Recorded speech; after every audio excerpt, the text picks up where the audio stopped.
Saya kira kehadiran akan bursa CPO ini adalah sangat-sangat baik dan juga sangat bagus buat petani maupun juga bagi pengusaha, dalam ini pengusaha kelapa sawit.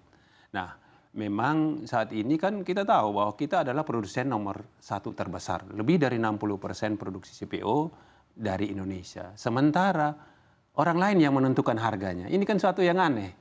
Nah, misalnya selama ini kita bertransaksi di bursa Rotterdam maupun di bursa Malaysia.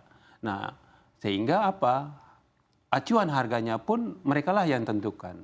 Sementara kita yang punya barang. Nah, sementara kalau misalnya hukum ekonomi itu, misal katakanlah di pasar, kita yang punya barang, kitalah yang harus menentukan harganya dan kitalah yang menentukan berapa jumlah yang kita lepas ke pasar.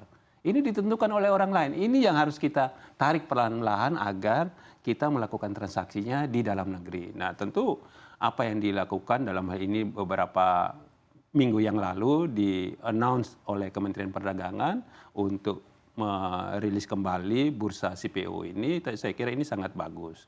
Nah, tentu secara bertahap ini kan akan memindahkan orang lain untuk yang selama ini sudah nyaman bertransaksi di bursa yang ada di luar negeri, di Eropa maupun di Malaysia, dalam hal ini di Rotterdam maupun Malaysia, itu untuk bermigrasi bertransaksi di dalam negeri.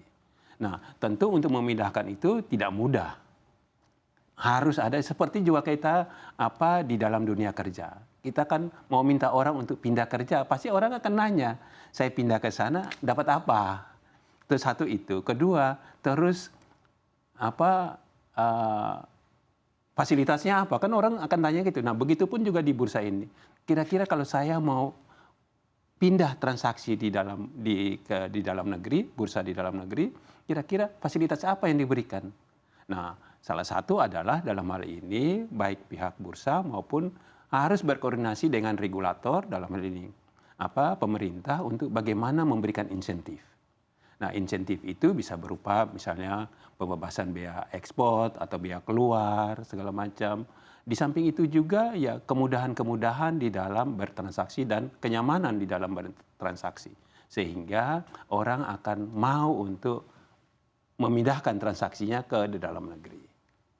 Oke, baik. Pak Saleh, tadi menarik andai kita bicara terkait insentif di dalamnya, yang mana juga bisa menjadi daya tarik bagi para pelaku agar bisa bertransaksi di bursa CPO. Kalau kita bicara juga terkait insentif ini, sebetulnya seberapa kuat juga pemerintah kita memberikan insentif di sana? Karena di kondisi yang saat ini tentunya banyak pengeluaran juga di negara kita, yang mana juga perlu efisiensi dan efektivitas terkait insentif yang ada. Maka itu salah satu adalah di bursa CPO di dalam negeri ini harus melakukan efisiensi. Sehingga orang yang baik si penjual maupun si pembeli ketika bertransaksi di bursa di dalam negeri ini tentu mendapat satu keuntungan karena efisiensi. Sehingga dengan sendirinya selain efisiensi, ya akibat dari efisiensi itu kan perusahaan mendapat keuntungan. Di samping itu juga ya ketika harga jualnya kita yang menentukan segala macam, tentu kan pasti ada pendapatan yang diterima oleh negara. Nah, dari situlah yang tentu bisa diatur regulasinya sedemikian rupa sehingga duit yang dari keuntungan yang bertransaksi dalam negeri inilah yang diputar untuk memberikan suatu sentuhan-sentuhan insentif sehingga orang migrasi untuk bertransaksi di bursa lokal. Nah, di samping itu juga mungkin ya kan namanya juga transaksi.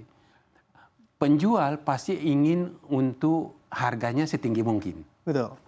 Pembeli kan akan menginginkan harga serendah mungkin. Iya. Nah, salah satu adalah ya tentu aturan yang dibuat oleh regulasi yang dibuat oleh bursa ini harus semudah mungkin sehingga orang mau melakukan transaksi di dalam negeri. Di samping itu juga ya misalnya kemudahan-kemudahan lain atau juga hal-hal lain yang harus dilakukan oleh pemerintah sehingga transaksi itu bisa lebih efektif.